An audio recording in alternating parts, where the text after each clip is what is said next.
Assalamualaikum warahmatullahi wabarakatuh. Sebelumnya izin memperkenalkan diri, nama saya Mas Nova, NPM 19130530119, nomor absen 20 dari kelas semester 3E, Prodi PGSD, Fakultas Keguruan dan Ilmu Pendidikan Universitas Lampung. Di video pembelajaran kali ini saya akan membuat video mengenai konsep hak asasi manusia. Video pembelajaran kali ini saya buat untuk memenuhi tugas mata kuliah kajian PKN SD. Langsung saja kita mulai. Konsep dasar hak asasi manusia.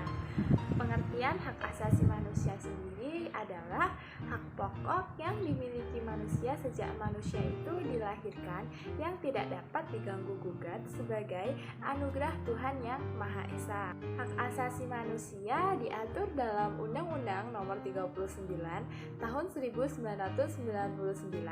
Hak asasi manusia merupakan hak dasar yang secara kodrat melekat pada diri manusia dan bersifat universal dan langgeng. Seperti yang kita ketahui, hak asasi manusia ada sejak kita terlahir, dan berikut ini merupakan beberapa sifat atau ciri khas dari hak asasi manusia. Yang pertama yaitu hakiki, artinya hak yang dimiliki oleh semua orang sejak mereka dilahirkan.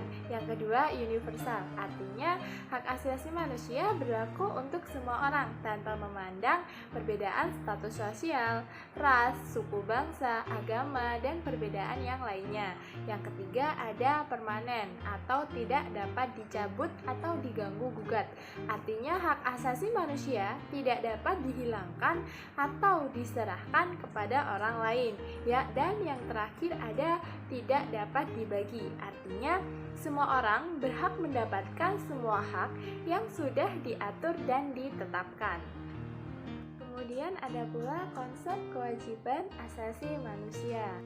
Kewajiban adalah segala sesuatu yang harus dilakukan atau dikerjakan dengan penuh tanggung jawab. Jadi, kewajiban asasi manusia dapat diartikan sebagai kewajiban dasar setiap manusia. Dalam konteks HAM atau hak asasi manusia, hak dan kewajiban asasi manusia merupakan dua hal yang saling berkaitan antara satu dengan yang lainnya, yang memiliki hubungan sebab dan akibat. Seseorang bisa mendapatkan haknya ketika mereka melaksanakan kewajibannya terlebih dahulu. Dengan kata lain, hak dan kewajiban asasi manusia merupakan bentuk pembatasan antara hak asasi manusia. Contoh sederhana dari hak dan kewajiban yaitu ketika kamu sedang bekerja di sebuah perusahaan atau departemen, untuk mendapatkan gaji, kamu harus bekerja terlebih dahulu sesuai dengan kriteria yang telah ditentukan. Baru kamu akan mendapatkan gaji atau timbal balik dari suatu pekerjaanmu itu. Hal tersebut juga diatur dalam Undang-Undang Nomor 39 Tahun 1999 Pasal 1 Ayat 2.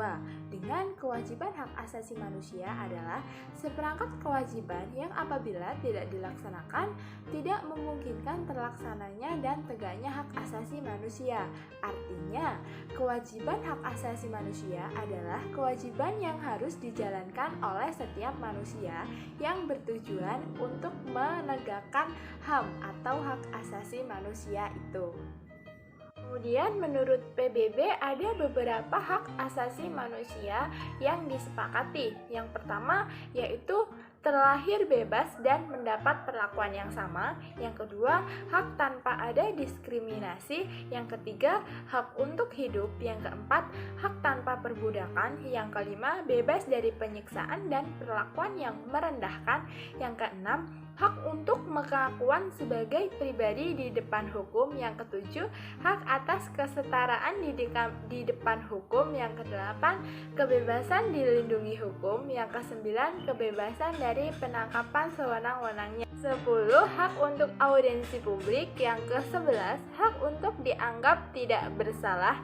Yang ke-12, hak privasi. Yang ke-13, hak untuk kebebasan bergerak. Yang ke-14, hak untuk mencari tempat yang aman untuk hidup. Yang ke-15, hak berkebangsaan, dan masih banyak lagi. Kemudian ada pula beberapa contoh pelanggaran HAM secara ringan dan berat.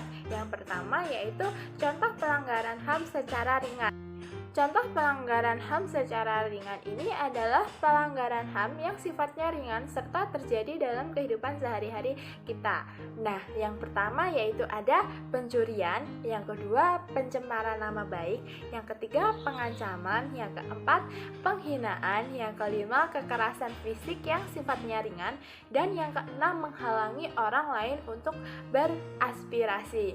Nah, penyebab dari HAM ringan ini biasanya yaitu keegoisan yang timbul dari diri seseorang. Kemudian bisa juga disebabkan oleh rendahnya sikap toleransi dari masing-masing individu atau masyarakat. Yang kedua yaitu ada contoh pelanggaran HAM berat. Pelanggaran HAM berat adalah tindakan yang melanggar hak asasi seseorang atau sekelompok orang serta menimbulkan tercabutnya hak seseorang tersebut. Kemudian ada beberapa contoh pelanggaran HAM berat. Yang pertama yaitu kejahatan manusia. Kejahatan manusia adalah kejahatan yang dilakukan kepada seseorang atau sekelompok orang hingga hak mendasar mereka terampas sepenuhnya. Beberapa contoh kejahatan manusia, yang pertama yaitu perbudakan, pembunuhan, penganiayaan yang menyebabkan cacat secara fisik atau mental, dan yang terakhir ada kejahatan apartheid. Dan yang berikutnya ada genosida. Nah, genosida ini merupakan pembunuhan massal atau pembantaian besar-besaran dan sistematis pada suatu bangsa atau suku tertentu yang bertujuan untuk memisahkan suku tersebut hingga tidak tersisa lagi. Nah, contoh kasus genosida ini adalah yang pertama, pembantaian 2 juta warga Kamboja yang dilakukan oleh Khmer Merah antara tahun 1975 hingga 1979. Kedua, pembantaian terorganisir terhadap suku Tutsi di Rwanda pada tahun 1994, dan di pembantaian ini menewaskan 800.000 orang dalam waktu 100 hari. Dan yang selanjutnya ada pembantaian Muslim Rohingya oleh Myanmar pada tahun 2016 sampai 2017. Pembantaian ini menyebabkan lebih dari 2.000 orang meninggal dan ratusan ribu orang melarikan diri dari negara ini serta menjadi pengungsi di negara yang lainnya. Nah, itu tadi merupakan sedikit penjelasan mengenai konsep hak asasi manusia. Kita selaku calon pendidik harus mampu mensosialisasikan konsep hak asasi manusia kepada calon peserta didik kita, dan kita juga harus mampu membentuk ataupun memberikan pendidikan karakter kepada peserta didik kita sesuai dengan nilai-nilai Pancasila. Semoga materi tadi dapat bermanfaat ya. Saya juga memohon maaf apabila terdapat banyak sekali kesalahan dalam pembuatan video kali ini. Saya akhiri. Wassalamualaikum warahmatullahi wabarakatuh.